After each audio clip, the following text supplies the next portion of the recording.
ప్రియమైన తల్లిదండ్రులారా, extra క్యారిక్యులర్ activities time వృధా అనో డబ్బుల వృధా అనో అనుకుంటే ఒకసారి ఆలోచించండి.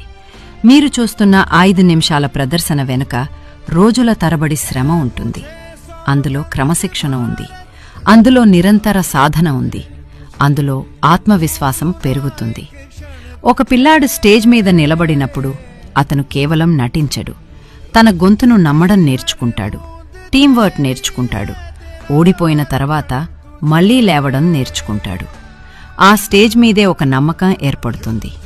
పుస్తకాలు మాత్రమే లేని నమ్మకం, జీవితంలోని ప్రతి దశలో తోడుగా ఉండే నమ్మకం.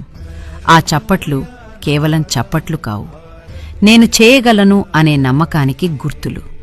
కాబట్టి మీ పిల్లలు ఏదైనా కార్యక్రమంలో పాల్గొనాలని, స్టేజ్ మీదకు వెళ్లాలని అనుకుంటే దయచేసి అడ్డుకోవద్దు. ఎందుకంటే నిజమైన జీవన పాఠశాల అక్కడే మొదలవుతుంది. మనమందరం కలిసి ఆత్మవిశ్వాసంతో మాట్లాడే పిల్లలను భవిష్యత్తు కోసం తయారు చేద్దాం.